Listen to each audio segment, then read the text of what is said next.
जय हिंद, नमस्कार। आपके यूट्यूब चैनल अध्ययन प्रहरी पे आप सभी का स्वागत है। अपने इस चैनल पर हम लोगों ने शॉर्ट नोट्स की श्रृंखला को आगे बढ़ाया है, जिसमें अभी तक आप लोगों ने पॉलिटी के शॉर्ट नोट्स देख लिया है और इस समय हमारा हिस्ट्री का नोट्स चल रहा है। एक बार और बता दें आपको कि ये वही नोट्स हैं जो विभिन्न प्रतिष्ठित प्रतियोगी परीक्षाओं की तैयारी कराने वाले जो प्रतिष्ठित संस्थाएं हैं, उनके द्वारा जो सेक्शनल नोट्स निकाले जाते हैं, सेक्शनल टेस्ट सीरीज निकाले जाते हैं, उन्हीं टेस्ट सीरीज से जो इम्पोर्टेंट पॉइंट बन सकते हैं वो हमने अपने इस सीरीज में बनाने का प्रयास किया है। और हिस्ट्री में अभी आप लोगों ने एक लेक्चर देखा है, ये हमारा दूसरा लेक्चर है। पहला लेक्चर फिनिश हो चुका है, ये हमारा सेकेंड लेक्चर रहेगा, जिसमें हम लोग आगे देखेंगे कुछ इम्पॉर्टेंट टॉपिक्स और उनसे जुड़े मुख्य बिंदु। बढ़ते हैं आगे। हम लोगों ने अभी तक 6 नंबर पेज पे जी यहाँ तक हम लोगों ने पढ़ा था अपने पहले लेक्चर में। अब हम लोग इसके आगे बढ़ेंगे, यहाँ तक कंप्लीट हो गया था।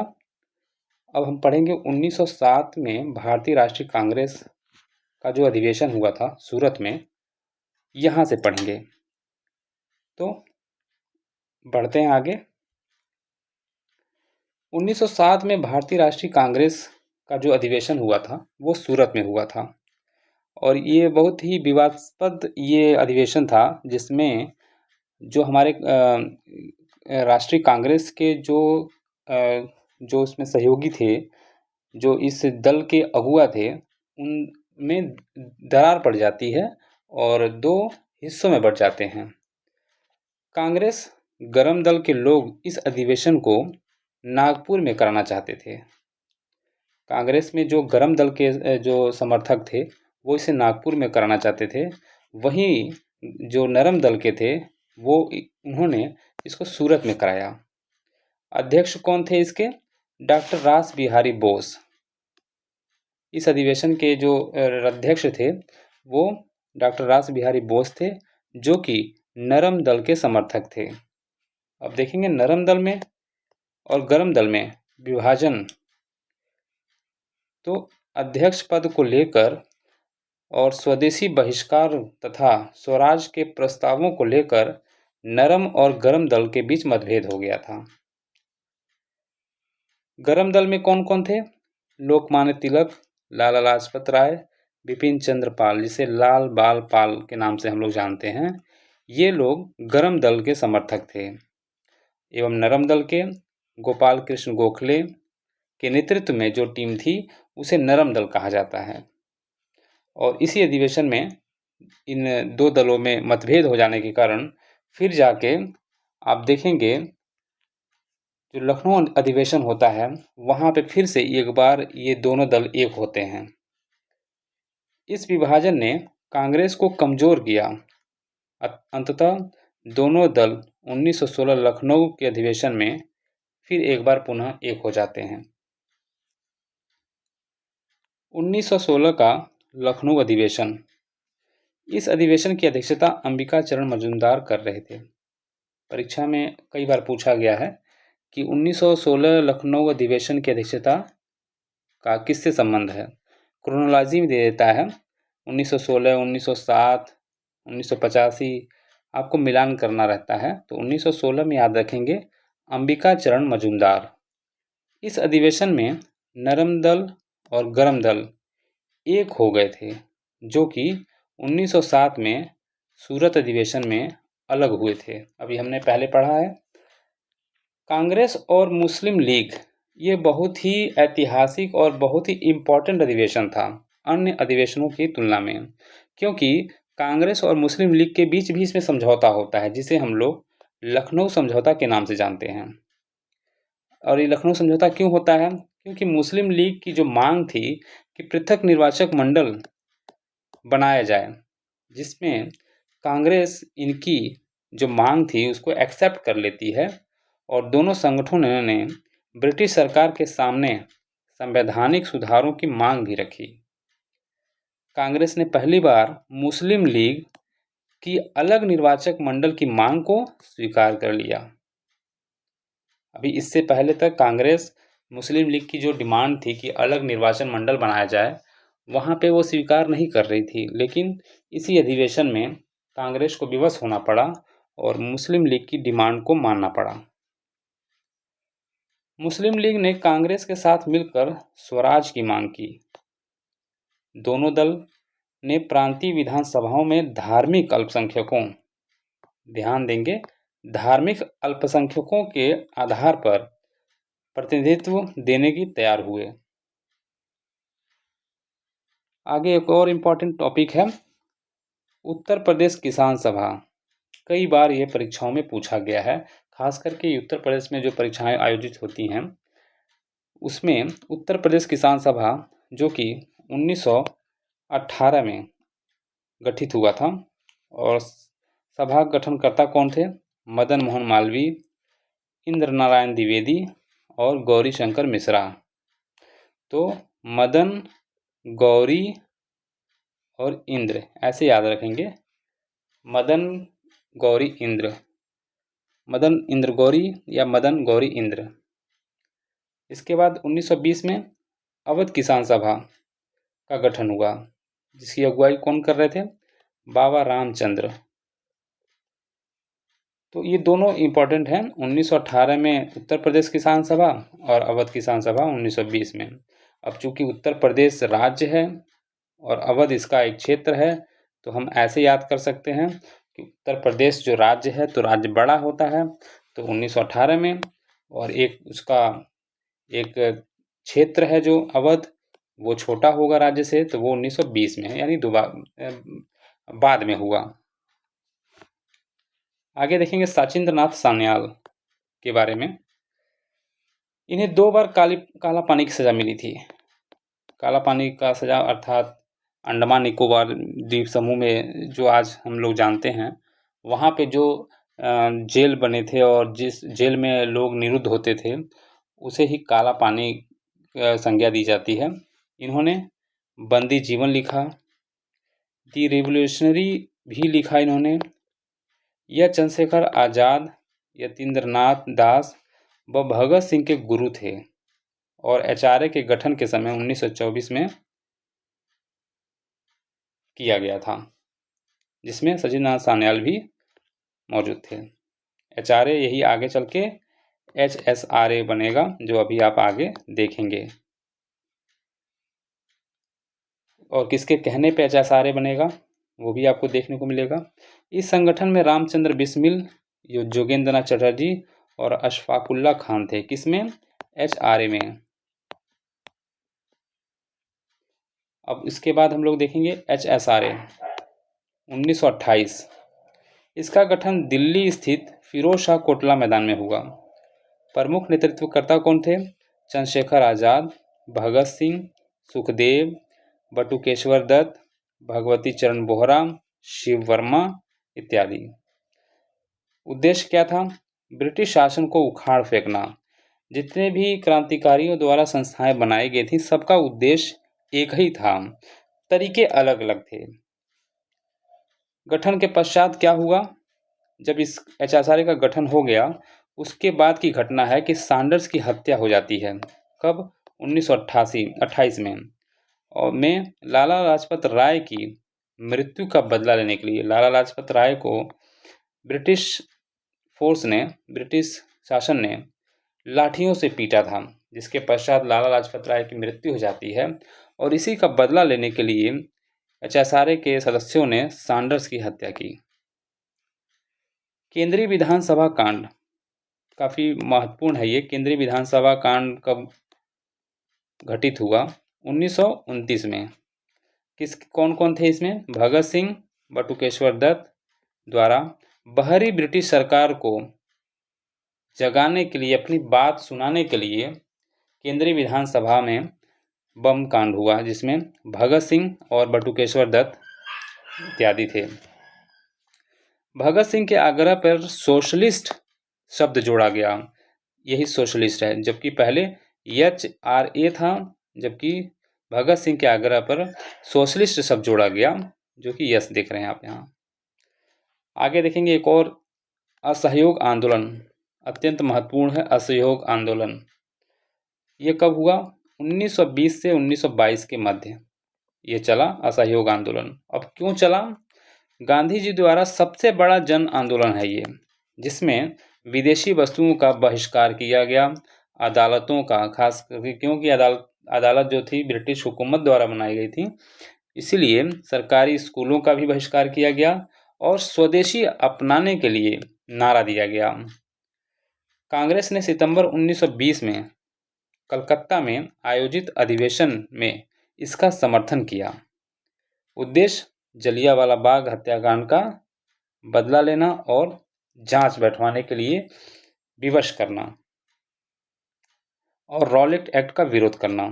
रॉलेट एक्ट और जलियांवाला बाग कांड की आलोचना करने के लिए असहयोग आंदोलन का प्रारंभ किया गया।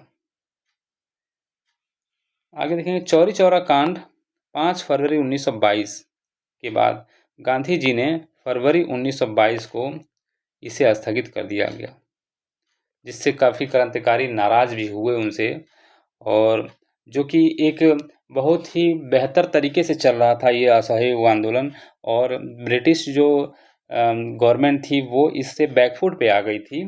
लेकिन जैसे ही चौरी चौरा कांड 5 फरवरी 1922 को घटित होता है, उसके बाद महात्मा गांधी जी ने फरवरी 1922 में असहयोग आंदोलन को वापस ले लिया।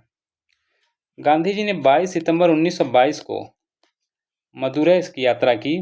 इसी दौरान उन्होंने पहली बार एक छोटी धोती और शॉल पहनने का निर्णय लिया। काफ़ी ये किसी एक व्यक्ति के जीवन की एक बहुत बड़ी घटना थी, और जिसे हम लोग अभी आज तक जानते हैं कि गांधी जी एक अर्ध नग्न अवस्था में ही चलते थे। अक्सर लोगों ने उन्हें धोती और एक शॉल में ही देखा है, और हमारे नज़रों में भी वही उनकी छवि बनी हुई है। लेकिन ये कब हुई थी? ये 22 सितंबर 1922 की बात है, जब मदुरै की यात्रा कर रहे थे। तो उस समय उन्होंने गरीब भारतीयों को देखा, निर्धन भारतीयों को देखा, और उनके जैसा बनने के लिए, उनको फील कराने के लिए उन्होंने पहली बार एक छोटी धोती और शॉल पहनने का निर्णय लिया, ताकि वे भारत के गरीबों से कैसे जुड़ सकें। अल्लूरी सीताराम राजू ने आंध्र प्रदेश में आदिवासियों का नेतृत्व किया और उनकी मांगों को असहयोग आंदोलन से जोड़ लिया। अब जितने भी क्षेत्रीय नेता हुआ करते थे उस समय, अपने अपनी क्षेत्रीय समस्याओं को लेकर वो इस असहयोग आंदोलन में जुड़ते गए। उसी तरह मोतीलाल तेजावत हैं, जिन्होंने भील आंदोलन का नेतृत्व किया। स्वामी विश्वानंद रानीगंज झरिया में जो कोयला खदानों में काम करने वाले जो कर्मचारी थे, उनको इससे जोड़ा। आगे देखेंगे राजा राम मोहन राय, आधुनिक भारत के इतिहास के सबसे महत्वपूर्ण व्यक्तियों में से एक हैं राजा राम मोहन राय। इन्होंने संवाद कौमुदी लिखा 1821 में, जो कि फारसी भाषा में थी। कौन? संवाद कौमुदी 1831 फारसी भाषा में। गिफ्ट टू मोनोथिस्ट फारसी भाषा में थी। आत्मी सभा 1815 कलकत्ता में। इनकी प्रमुख पुस्तकें हैं, अक्सर परीक्षाओं में पूछी जाती हैं, प्रमुख पुस्तकों को मिलान करना होता है। तो तुहफत उल मुवाहिदीन 1803 से लेकर 1804 तक ये प्रकाशित हुई, जो कि फारसी भाषा में थी। वेदांत सभा के बारे में आप जानते हैं 1815। गौड़ीय व्याकरण 1833। मिरातुल अखबार, ये अनेकों बार मिरातुल अखबार के बारे में पूछा है, जो कि साप्ताहिक पत्रिका थी और एक फारसी में थी। ब्रह्मैनिकल मैगजीन जो 1821 अंग्रेजी भाषा में थी। वंगदूत बांग्ला, हिंदी और फारसी भाषा में वंगदूत का प्रकाशन होता था राजा राम मोहन राय जी द्वारा। तो इनसे जुड़ी ये काफ़ी इम्पोर्टेंट पुस्तकें हैं, पत्रिकाएं हैं, जो परीक्षाओं की दृष्टि से अत्यंत महत्वपूर्ण हैं। इसमें संवाद कौमुदी, गिफ्ट टू मोनोथिस्ट, आत्मी सभा, तुहफत उल मुवाहिदीन, वेदांत सभा, गौड़ी व्याकरण, मिरातुल अखबार, ब्रह्मैनिकल मैगजीन और बंगदूत। आगे बढ़ेंगे। गया अधिवेशन 1922 में हुआ आयोजित। इसके अध्यक्ष कौन थे? चित्तरंजन दास। इस अधिवेशन से सिर्फ यही पूछा जाता है कि इसके अध्यक्ष कौन थे? चित्तरंजन दास। यह असहयोग आंदोलन वापस लेने के बाद का ही अधिवेशन रहा। इस अधिवेशन से दो गुट बने। कौन कौन से? परिवर्तनवादी और अपरिवर्तनवादी। परिवर्तनवादी में कौन कौन थे? चित्तरंजन दास और मोतीलाल नेहरू। जबकि अपरिवर्तनवाद में वल्लभ भाई पटेल और राजगोपालचारी। इस अधिवेशन ने अपरिवर्तनवादियों के प्रस्ताव को पास करा दिया, जिससे चित्तरंजन दास ने इस्तीफा दे दिया और मोतीलाल नेहरू के साथ मिलकर 1923 में स्वराज पार्टी का गठन किया। कहा जाता है कि कोई भी बड़ी संस्था में अगर विघटन होता है तो निश्चित ही एक ऐतिहासिक पल आता है सबके सामने। वैसा ही हुआ था। इस गया अधिवेशन को हम लोग ज़्यादा नहीं जानते हैं और न ही ये परिवर्तनवादी और अपरिवर्तनवादी गुट के बारे में जानते हैं, लेकिन हम लोग 1923 में जो स्वराज पार्टी का गठन हुआ इसे हम लोग काफ़ी अच्छे से जानते हैं, जो कि इन दो गुटों के बीच मतभेद से और हार और जीत के कारण 1923 में स्वराज पार्टी का गठन हुआ। किसके द्वारा? मोतीलाल नेहरू और चित्तरंजन दास। ये परीक्षा की दृष्टि से अत्यंत महत्वपूर्ण है। इसे आप इम्पोर्टेंट की श्रेणी में रखेंगे। रहनुमाई मजदायसान स्नान सभा की स्थापना कब हुई? 1851 में। याद रखना चाहें तो इसे याद रख सकते हैं।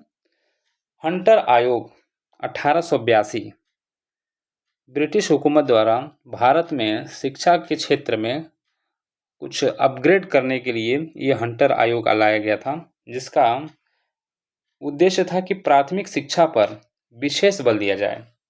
प्राथमिक शिक्षा अर्थात जो प्राइमरी शिक्षा हम लोग कहते हैं, 5 तक की कक्षाएं जो होती हैं, उसमें विशेष बल दिया जाए। देशी भाषा को बढ़ावा दिया जाए, क्योंकि जो इंडियंस थे, जो भारतीय थे, वो देशी भाषा से ही पढ़ना सीखते थे। तो देशी भाषाओं को का प्रचलन बनाया गया और प्राथमिक शिक्षा पर विशेष बल दिया गया। शिक्षा को व्यवहारिक बनाने का भी उद्देश्य रखा गया इसमें। महिला शिक्षा के लिए सरल पाठ्यक्रम और प्रोत्साहन पर जोर दिया गया। आयोग की सिफारिश के बाद 1882 में पंजाब विश्वविद्यालय और 1887 में इलाहाबाद विश्वविद्यालय की स्थापना हुई।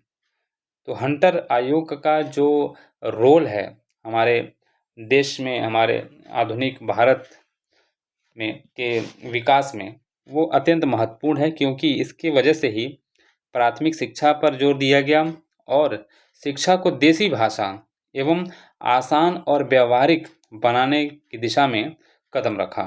महिला शिक्षा के लिए सरल पाठ्यक्रम बनाया गया और इसी के तहत पंजाब विश्वविद्यालय और इलाहाबाद विश्वविद्यालय की नींव रखी गई। आगे बढ़ेंगे। 1854 के जो चार्ल्स वुड डिस्पैच आया था लॉर्ड डलहौजी के समय में, उसमें जो कमियां थीं उसको सुधार करने के लिए ये हंटर आयोग आया था और 1854 के चार्ल्स वुड डिस्पैच के दौरान माध्यमिक शिक्षा की समीक्षा की गई और प्राथमिक शिक्षा की भी। लॉर्ड रिपन द्वारा नियुक्त कौन थी? ये हंटर आयोग लॉर्ड रिपन द्वारा गठित किया गया था। इन्हीं के समय में इसका हंटर आयोग का गठन किया गया था। ठीक, आगे बढ़ेंगे। भारतीय कारखाना अधिनियम। आज भी जो हमारे प्राइवेट सेक्टर में लोग वर्क कर रहे हैं, तो उसकी भी स्ट्रक्चर कहा जाए या नींव जो पड़ी है, इसी 1891 के भारतीय कारखाना अधिनियम से कहा जा सकता है। बच्चों के लिए 7 घंटे कार्य करने का प्रावधान किया गया और महिलाओं के लिए 11 घंटे का। लॉर्ड लैंसडाउन के कार्यकाल में 9 वर्ष से कम के बच्चों से काम लेना प्रतिबंधित कर दिया गया। तो भारतीय कारखाना अधिनियम कब आया था? लॉर्ड लैंसडाउन के समय में। साप्ताहिक अवकाश का भी प्रावधान किया गया, अर्थात एक माह में प्रत्येक सप्ताह में प्रत्येक रविवार को अवकाश का प्रावधान किया गया।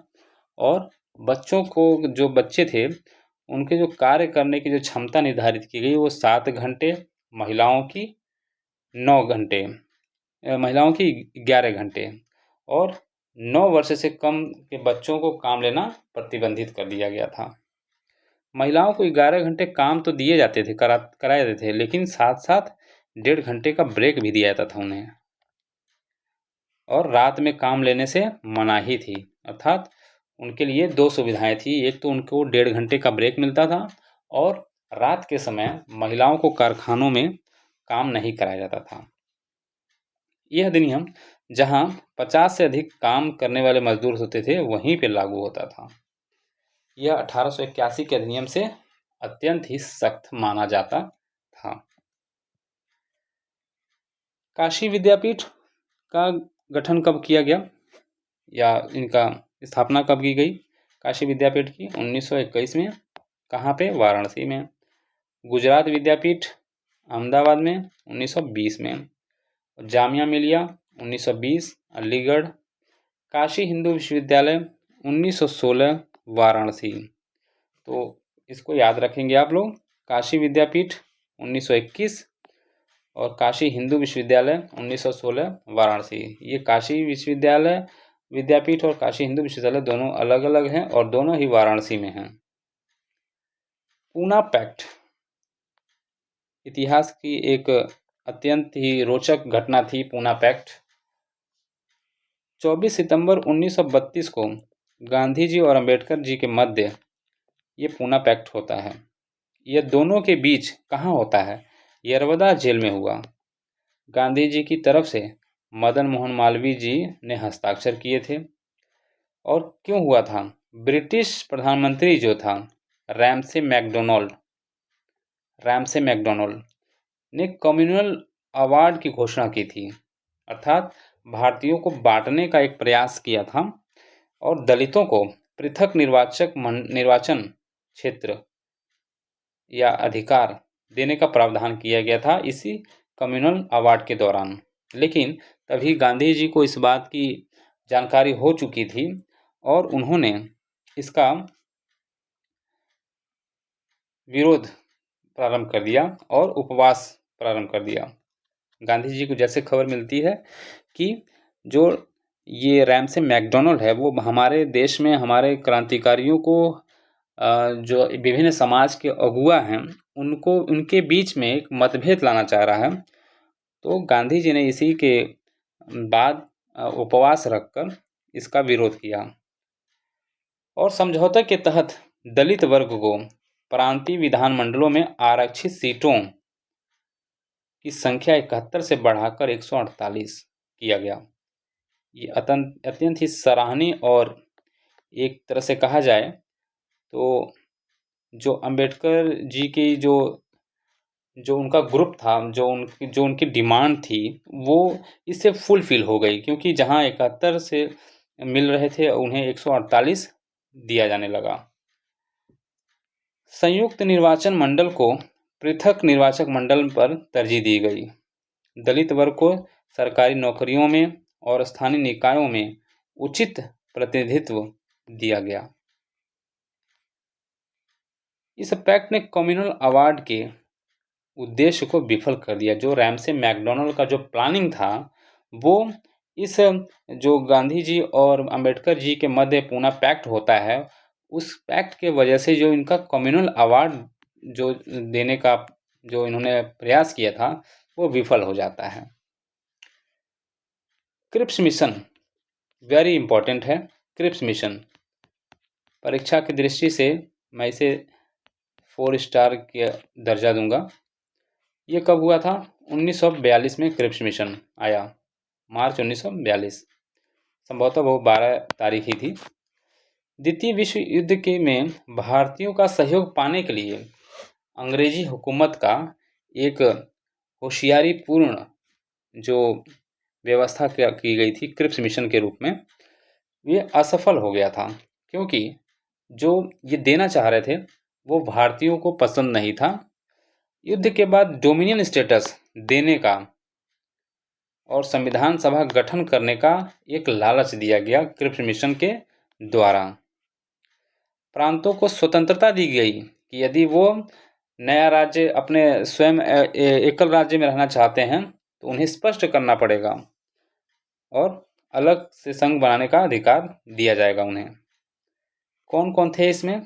स्टेफर्ड क्रिप्स इस दल के अध्यक्ष थे, जिसको भेजा था किसने?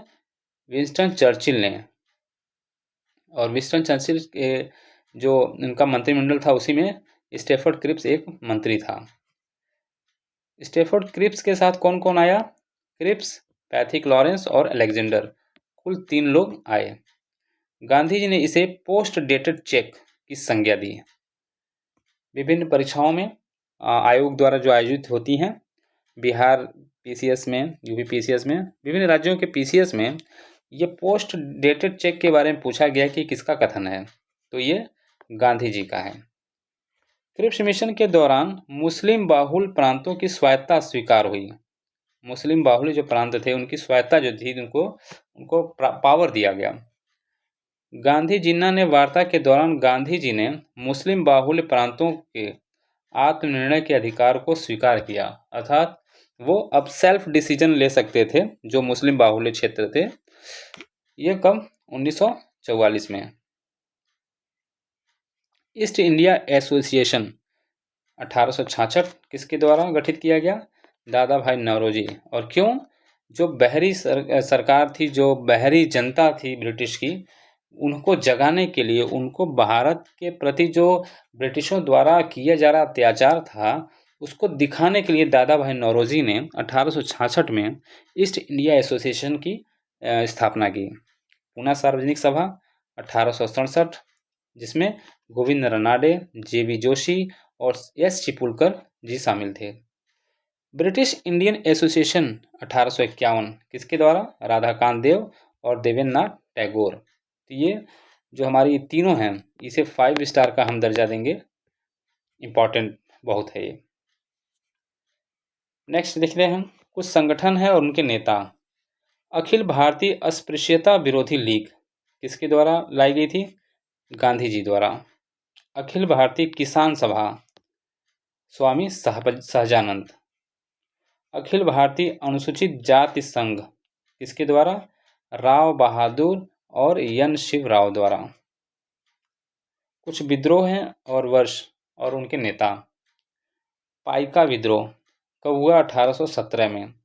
बख्शी जंग बहादुर और विद्याधर जी इनके अगुआ थे। अहोम विद्रोह 1828 में। कौन थे? गोमधर कुंवर जी इसके अगुआ थे। कच्छ विद्रोह 1819, राव भरमल द्वितीय जी। सूरत नमक आंदोलन 1844 में। अब सरला देवी चौधरानी भारत स्त्री महामंडल, रमाबाई रनाडे महिला सामाजिक सम्मेलन, पंडित रमाबाई सरस्वती आर्य महिला समाज से जुड़ी, मेहरी बाई टाटा राष्ट्रीय महिला परिषद, राधाकांत देव जी धर्म सभा से जुड़े थे। बॉम्बे प्रेसिडेंसी और एसोसिएशन 1885 किसके द्वारा? तैयब जी द्वारा। मिलान करने के लिए अगर पूछा जाए तो बॉम्बे प्रेसिडेंसी, बस बॉम्बे प्रेसिडेंसी याद रखेंगे। जितना जितना आप आसान से आसान उसे कम से कम करके याद करने का प्रयास करिए। तो बॉम्बे प्रेसिडेंसी तैयब जी द्वारा कब? 1885 में, ठीक उसी समय जब राष्ट्रीय कांग्रेस की स्थापना होती है। कलकत्ता का 1876 एस.एन. बनर्जी द्वारा। कलकत्ता का भारतीय संघ 1876 में किसके द्वारा? एस.एन. बनर्जी द्वारा। आगे बढ़ेंगे। भारतीय लीग का गठन शिशिर कुमार घोष 1875 में। सुरक्षा बाल्ब सिद्धांत किसके द्वारा दिया गया? लाला लाजपत राय द्वारा। षड्यंत्र सिद्धांत आरपी दुत्त द्वारा। तड़ित चालक सिद्धांत जीके गोखले। वर्ग संघर्ष का सिद्धांत कार्ल मार्क्स। चंपारण सत्याग्रह यह एक पहला सविनय अवज्ञा आंदोलन कहा जा सकता है। रॉलेट सत्याग्रह रॉलेट एक्ट का विरोध करने के लिए पहली सामूहिक हड़ताल जो हुई थी, इसमें सभी लोग एक हुए थे। अहमदाबाद मिल हड़ताल ये पहली भूख हड़ताल थी, अर्थात कर्मचारियों की जो डिमांड थी, जो उनकी मांगे थी, उनको पूरा करने के लिए गांधी जी मिल कर्मचारियों के साथ भूख हड़ताल पर बैठे थे।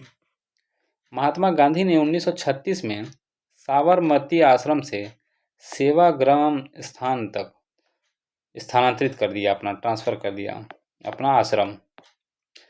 महात्मा गांधी ने अखिल भारतीय अस्पृश्यता विरोधी लीग की भी स्थापना किया।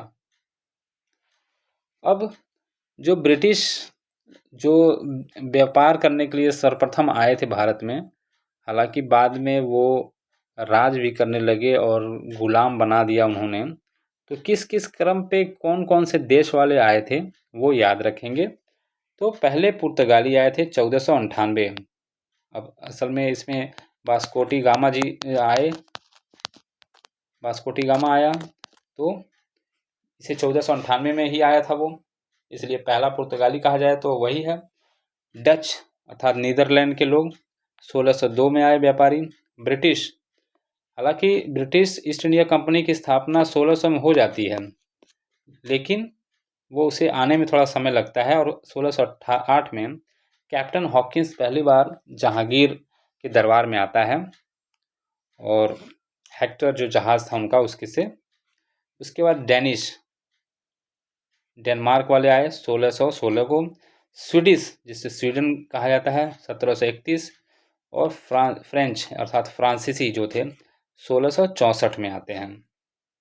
लुई 14 के समय में ये फ्रेंच ईस्ट इंडिया कंपनी की स्थापना होती है, और वो भारत आता है 1664 में। मूल निवासी विवाह अधिनियम 1872, कौन थे उसमें? नॉर्थब्रुक। शारदा अधिनियम 1929, जिसमें इरविन जी के समय में, जिसमें पुरुष की विवाहिक उम्र की सीमा रखी गई 18 वर्ष और महिलाओं की 14 वर्ष।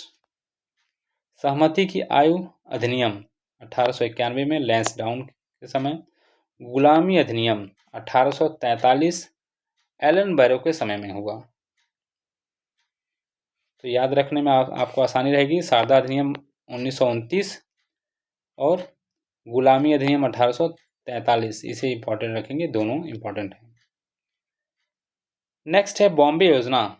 क्या है बॉम्बे योजना, जो 1944 से 45 में सक्रिय रहा?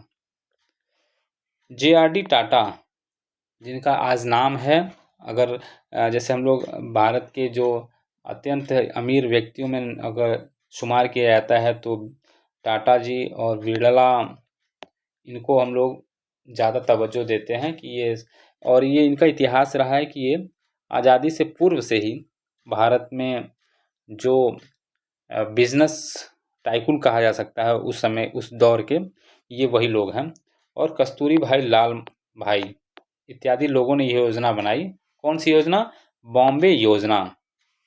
इसने मिश्रित आर्थिक मॉडल अर्थात कई तरह के व्यवसाय की वकालत किया। इसका उद्देश्य 15 वर्ष के भीतर डबल आय करना था, अर्थात आगामी 15 वर्ष में जो भी आय एक प्रति व्यक्ति आय थी उसको डबल कर देना। कृषि के आधुनिकीकरण पर भी जोर दिया गया इस योजना के तहत, अर्थात टोटली कुल मिला के ये आर्थिक रूप से संपन्नता बढ़ाने के लिए यह योजना प्रारंभ की गई थी। किसके द्वारा? तो टाटा जी, बिड़ला और कस्तूरी भाई से द्वारा। नेक्स्ट आयोग हैं कुछ, और उनके उद्देश्य क्या थे? तो हर्षेल आयोग 1892 में आता है। ये टकसाल से संबंधित अर्थात टैक्स से संबंधित सुझाव देने के लिए गठित हुआ था हर्षेल आयोग। शेल मतलब समझ रहे हैं? शेल, अब इसको शेल ना करके सेल कहिए, SAIL, सेल, बेचने वाली चीज है, तो सेल का संबंध टैक्स से आप जोड़ सकते हैं, दोनों एक ही क्षेत्र की शब्द है। बटलर आयोग, भारतीय राज्यों को ब्रिटिश क्राउन से संबंध करने के लिए बटलर आयोग का गठन हुआ, जो इरविन के समय। फ्रेजर आयोग, पुलिस में सुधार करने के लिए। इस समय लॉर्ड कर्जन गद्दी पर बैठा था, अर्थात गवर्नर।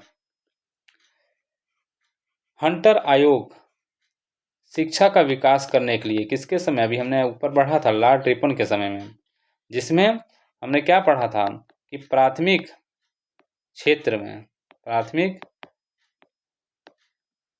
कक्षाओं में इसमें पढ़ाई की तवज्जो दिया गया था। महिलाओं के लिए जो पाठ्यक्रम था वो सरल बनाया गया था, और भी चीज़ें हम लोगों ने ऊपर पढ़ा है। सविनय अवज्ञा आंदोलन, साबरमती आश्रम से दांडी तक की जो यात्रा हुई थी, नमक आंदोलन जिसे हम लोग कहते हैं, उसी को सविनय अवज्ञा आंदोलन कहा जाता है। 12 मार्च 1930 को गांधी जी द्वारा 78 अनुयायियों को लेकर ये यात्रा की गई थी। कितने? 78 लोगों को लेकर। किस दिन? 12 मार्च 1930 को। इस आंदोलन में शहरी और ग्रामीण दोनों लोग एक हो गए थे, क्योंकि ब्रिटिश हुकूमत द्वारा जो नमक पर जो टैक्सेस लगाए जा रहे थे वो बेतहाशा वृद्धि हो रही थी उनके द्वारा। इसलिए 78 अनुयायियों को लेकर गांधी जी ने साबरमती आश्रम से लेकर दांडी तक की यात्रा की थी। दादा भाई नौरोजी, ईस्ट इंडिया एसोसिएशन की स्थापना किया इन्होंने 1866, हम लोग अभी पहले भी पढ़ा है। राष्ट्रीय कांग्रेस की अध्यक्षता इन्होंने कब कब की? 1886, 1893 और 1906। याद रखने का ट्रिक इसका क्या है? लास्ट में 6, 3, 6, ये भी 6 है, ये 3 और ये 6, ऐसे कर सकते हैं। 636, 1886, 1903, 1906। अब आगे पढ़ेंगे। इन्हें वॉइस ऑफ इंडिया नाम से भी जाना जाता है। किसे? दादा भाई नौरोजी को। राष्ट्र गुफ्तार समाचार पत्र का इन्होंने प्रकाशन किया था। कब? 1851। ब्रिटिश संसद सदस्य बनने से वाले पहले भारतीय एशियाई थे। कौन? दादा भाई नौरोजी, जो ब्रिटिश पार्लियामेंट में सदस्य बनाए जाते हैं। सर्वोच्चता की नीति का इन्होंने किसने किया था? लॉर्ड हार्डिंग ने। सुपीरियर। हरिजन सेवक संघ का संबंध है महात्मा गांधी जी द्वारा। Forward block, Subhash Chandra Bose. Forward block अर्थात सुभाष चंद्र बोस काफ़ी क्रांतिकारी विचारधारा के थे, काफ़ी तेज चलने की विचारधारा थे, जो फॉरवर्ड रहते थे हमेशा।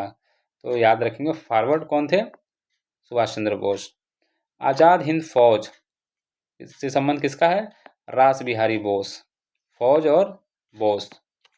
Akhil Bharatiya trade union, NM Joshi से। भारतीय परिषद अधिनियम 1909, जिसे मार्ले मिंटो सुधार कहा जाता है, जो कर्जन द्वारा जो गलतियां की गई थी उसको ढकने का काम करने के लिए आया था ये मार्ले मिंटो सुधार, जिसने भारत में एक अलग ही द्वेष की भावना व्याप्त करा दिया। केंद्रीय विधान परिषद में सदस्यों की संख्या 16 से बढ़ाकर 60 कर दी गई। किसमें? केंद्रीय विधान परिषद में। विधान परिषद सदस्यों को पूरक प्रश्न पूछने का और बजट पर प्रस्ताव पेश करने की अनुमति दी गई। इसने वायसराय की कार्यकारी परिषदों के साथ भारतीयों को जुड़ाव का भी प्रावधान किया, अर्थात जो कार्यकारी जो टीम थी उनकी अंग्रेजों की, उसमें भारतीयों को भी अवसर दिया जाने लगा। जैसे पहले कौन थे? सत्येंद्र प्रसाद वर्मा। इसे मार्ले मिंटो सुधार भी कहा जाता है। किसे? भारतीय परिषद अधिनियम 1909 को। इसी के समय में सांप्रदायिक निर्वाचन प्रणाली की शुरुआत होती है। इस तरह से हमारा आज का लेक्चर समाप्त होता है, और अभी आपको हिस्ट्री के कम से कम 10 से 12 लेक्चर मिलेंगे देखने को, और हमारे जो PDF है आपको हमारे टेलीग्राम चैनल पर मिल जाएगा।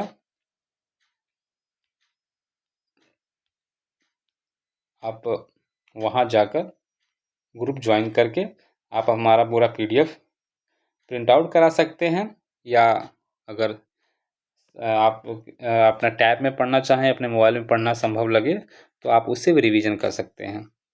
तो आप देख रहे होंगे जैसे बर्लिन समिति, जलियांवाला हत्याकांड, खिलाफत आंदोलन, home rule league, captain Hawkins, Gandhi Irwin समझौता, भारत शासन अधिनियम 1935, इनके गांधी जी की जो मांगे थी इरविन के समक्ष, वो यहाँ रैयतवाड़ी, कैसर हिंद उपाधि, आज़ाद हिंद फौज, लुइस हेनरी विंडीरिजो, सहायक संधि, युगांतर। तो जितने भी इम्पोर्टेंट, अभी सोचिए मैंने एक टेस्ट सीरीज़ के अभी ये 30% क्वेश्चन हैं। 30% क्वेश्चनों को हमने बनाने में अभी तक 10 पेज ले लिया है इसमें। यानी ये एक टेस्ट सीरीज़ को सॉल्व कराने में कम से कम 20 से 25 पेजेस आपके लगेंगे, 25 पेजेस। और संपूर्ण मेरे पास जितने भी सेक्शनल प्रयास करूँगा अधिक से अधिक टेस्ट सीरीज सॉल्व कराने का, उसके नोट्स बना के देने का आपको। लेकिन लगभग में इसका हिस्ट्री का आपको 50-60 पेज का तो निश्चित मिलेगा शॉर्ट नोट्स, और उस शॉर्ट नोट से आपके सारे एग्ज़ाम के जितने भी क्वेश्चन आने वाले हैं हिस्ट्री से, वो पूरे कंप्लीट होंगे। ये हम आपको अपने वीडियो के माध्यम से कई बार आश्वस्त कर रहे हैं। परीक्षा के उपरांत यूपी PCS की परीक्षा आगामी जो होगी, RO की जो परीक्षा होंगी, उसके उपरांत हम अपने इसी नोट से आपको मैक्सिमम क्वेश्चन करके दिखाएंगे सॉल्व। और ये नहीं कहेंगे कि देखिए ये एक कीवर्ड्स मिल गया तो ये हमारे हैं। मैक्सिमम कीवर्ड्स आपको हमारे इस टॉपिक से मिलेंगे। अब भारत शासन अधिनियम से अगर कोई टॉपिक पूछा जाए तो मुझे नहीं लगता इसमें बच के जाने वाला कोई इसमें टॉपिक है, क्योंकि मैक्सिमम चीज़ें हमने इसमें सॉल्व कराई है, लिखा है इसमें। तो हमारे इस सिंपल से नोट्स को आप इसे सिंपल ना देखिए, आप बहुत तड़क भड़क पे, बहुत डेकोरेटेड चीज़ों पे मत ध्यान दीजिए। आप इसे सिंपल, आप इस लेक्चर को हमारे साथ पढ़ लिया करिए, और लेक्चर समाप्त होने के बाद PDF हमारे टेलीग्राम पे जाइए, वहाँ से डाउनलोड कर लीजिए। आप प्रिंट आउट करना चाहें तो प्रिंट आउट, अदरवाइज़ मोबाइल में या टैबलेट में पढ़ना चाहें तो आपके जैसे संभव लगे आप पढ़ सकते हैं, आप उसे पढ़ें। और इससे सारे आपके कंप्लीट होंगे। 50-60 पेज पढ़ने के बाद हिस्ट्री के अगर आपको 20 प्रश्न आपको मैक्सिमम जो आते हैं, वो अगर आपने इसमें कर लिया, तो मुझे तो लगता है कि अभी तक सबसे सार्थक नोट्स आपको ये होगा आपका, कि आपको 250-300 पेज के नोट्स नहीं पढ़ने हैं, लेंदी नहीं चीज़ें नहीं पढ़नी है। 50-60 पेज पढ़िए और मैक्सिमम से मैक्सिमम प्रश्न आप सॉल्व कर लेंगे। तो अपने अगले लेक्चर तक आप हमारे साथ बने रहिए। तब तक के लिए जय हिंद, नमस्कार।